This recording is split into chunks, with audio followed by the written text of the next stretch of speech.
ఈ రోజు రాష్ట్ర వ్యాప్తంగా మేము మాట్లాడడం కాదు అధ్యక్ష, ఇక్కడ మా శ్రీనివాస్ యాదవ్ గారు కరెక్ట్ గా చెప్పినారు. మీ కాంగ్రెస్ పార్టీ ఎమ్మెల్సీ చెప్తున్నాడు బయట, దీన్ని తగలబెట్టండి, ఇంకా గలీజ్గా మాట్లాడింది నా మాట అన్న, తగలబెట్టండి అన్నాడు. దీన్ని తగలబెట్టండి, ఈ నివేదికను తప్పుల తడక అని కాంగ్రెస్ పార్టీ ఎమ్మెల్సీ చెప్తున్నాడు, మేం కాదు. రాష్ట్ర వ్యాప్తంగా బలహీన వర్గాల సంఘాలు చెప్తున్నాయి. ఏమని చెప్తున్నాయి అధ్యక్ష? సమగ్ర కుటుంబ సర్వేలో 1,85,61,000 ఉన్న బీసీలు ఎట్లా 1,64,64,00,000 తగ్గినరు, 51% 46% ఎట్లయిందని అడుగుతున్నారు. శంకరన్న కూడా అదే అడిగింది కదా అధ్యక్ష, తప్పేం అడిగిండు? ఇక్కడ శంకరన్న ఒక్కడే అడుగుతున్నాడు అధ్యక్ష.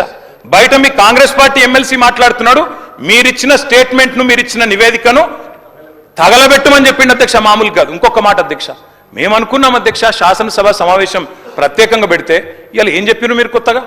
మీరు చెప్పింది ఈరోజు చెప్పింది మొన్న ఉత్తమ్ కుమార్ రెడ్డి బయట ప్రెస్లే చెప్పిండు. ఆయన ఉత్తమ్ కుమార్ రెడ్డి గారు సబ్ కమిటీ చైర్మన్ గా ప్రెస్ మీట్ లో ఇవాళ మీరు చెప్పిన లెక్కలని మొన్ననే చెప్పిండ్రు. ఎందుకు పెట్టిండ్రు మీరు? ఇవాళ మేమేమనుకున్నాం, 42% రిజర్వేషన్ ఇవ్వడానికి చట్టబద్ధత కల్పిస్తూ బిల్లు తెస్తారనుకున్నాం. లేదా మీరు చెప్పినట్టు 56% బీసీలుంటే ఆ 56% బీసీలకు బీసీ సప్లాన్ తెస్తారేమో అనుకున్నాం.